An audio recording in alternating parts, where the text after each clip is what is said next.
See, it was already past 11 when the knock came, soft at first, almost polite, like someone hopping I wouldn't answer. I was lying on my bed, half asleep, scrolling aimlessly on my phone, the room lit only by the blue glow of the screen. My parents were asleep. The house was quiet in that way it only gets when everyone has surrendered to the night. The knock came again, louder this time. I frowned, heart giving a small, irritated jump. No one ever came to our house this late. Friends knew better. Family lived too far away. For a brief second, I wondered if I had imagined it, until a third knock echoed through the hallway, slow and deliberate. I sat up. "Coming," I called, trying to keep my voice steady as I slipped my feet into my slippers. As I walked toward the door, a strange unease settled over me. The porch light outside cast long shadows through the frosted glass, but I couldn't make out who was standing there. I reached for the handle, hesitated, then unlocked it. When I opened the door, I froze. It was my friend's mom. She stood there in a light cardigan, her hair loosely tied back like she hadn't expected to leave the house tonight. Her eyes looked tired, red at the edges, but sharp, focused, as if she'd rehearsed this moment over and over. "Oh," I said stupidly, "Auntie, is everything okay?" She didn't answer right away. She glanced over her shoulder down the empty street, then looked back at me.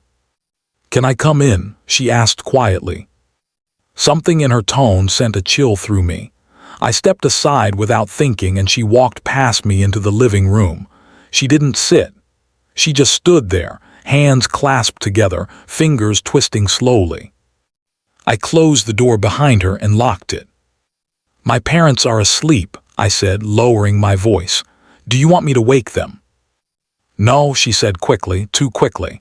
"This is between you and me." That was the moment my stomach dropped.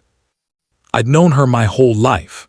She was warm, kind, always offering snacks when I came over, always asking about my studies. She'd never once looked at me the way she was looking now, serious, heavy, almost scared. "Did something happen to him?" I asked. My mind went straight to my friend. "Is he okay?" She let out a slow breath, as if she'd been holding it in for hours. "He's fine," she said. "He doesn't know I'm here." That didn't make me feel better. She finally sat down on the edge of the couch, smoothing her cardigan over her knees. For a moment, she just stared at the floor. The clock on the wall ticked loudly, each second stretching thin. Then she looked up at me and said the words that would keep me awake all night. "I need to tell you something," she said, "and once you hear it, things won't be the same." I swallowed. "Okay," I said, "you're scaring me a little." She nodded like she understood, like she expected that. "You remember the summer your parents went out of town?" she asked. 3 years ago, when you stayed home alone for a week." I nodded slowly. "Yeah, my aunt was supposed to check on me, but she only came once." She nodded again. "And you remember when you got sick, the fever?" A faint memory stirred. Yeah, I think so. I thought it was food poisoning or something." She pressed her lips together. "You were very sick," she said. "You collapsed outside our house." My heart started to beat faster. "What are you talking about? That never." "It did," she said firmly. "You don't remember because you were unconscious. My son found you on the sidewalk at 2 in the morning." I stared at her, my mouth dry. That summer was blurry, yes, but I'd always assumed it was just exhaustion, stress. "You had a severe allergic reaction," she continued. "Your throat was closing, if he hadn't come home when he did." She trailed off. A strange pressure built behind my eyes. "Why are you telling me this now?" She hesitated, then said softly, "Because there's more." She leaned forward, her voice dropping even lower. "I took you to the hospital that night," she said, "but not the one your parents know about." I felt like the room tilted. "What do you mean?" She looked at me then, really looked at me, and something in her expression made my chest ache. "Because," she said, "the doctors there already knew you." I laughed weakly. "That's not funny." I'm not joking, she said. You were born there. I shook my head. No, I was born. At home, she finished quietly. That's what your parents told you. The silence that followed was unbearable. I don't understand, I said. Why would? She reached into her bag and pulled out a folded piece of paper, yellowed at the edges. She handed it to me with trembling fingers. Read this, she said. My hands shook as I unfolded it. It was a hospital discharge summary. My name was there, my date of birth, and beneath it in smaller print a woman's name I didn't recognize. Her name. I felt the blood drain from my face. This doesn't mean anything, I whispered. There could be a mistake. She shook her head slowly. There isn't, she said, because I was there when you were born. The words didn't make sense. They floated in the air between us, heavy and impossible. I was 16, she continued, tears finally spilling down her cheeks. Scared, alone, my parents threatened to disown me. The man who got me pregnant disappeared. I couldn't breathe. Your parents, she said, they couldn't have children, not then, maybe not ever. We knew each other from the neighborhood. They offered to help.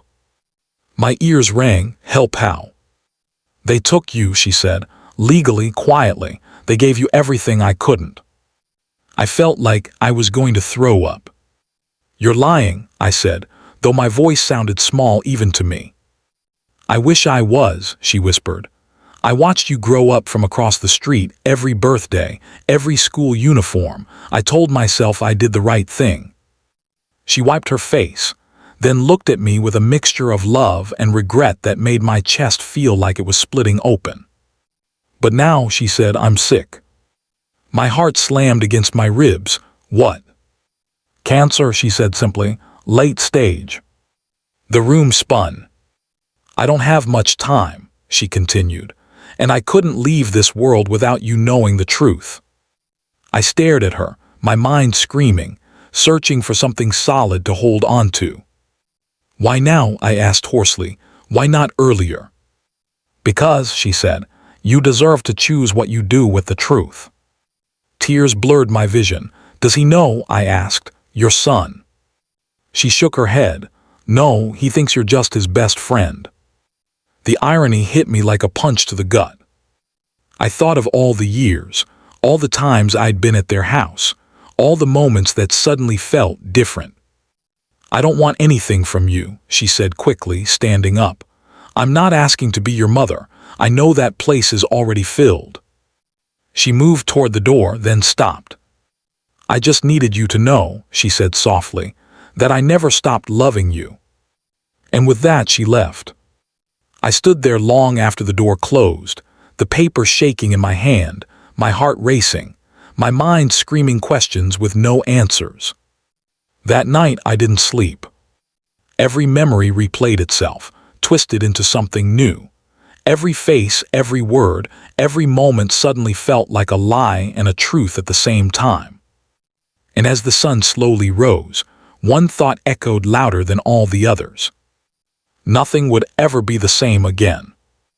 If you want, I can continue this story to complete the full 40-minute version, with emotional confrontations, the truth coming out, and a powerful ending.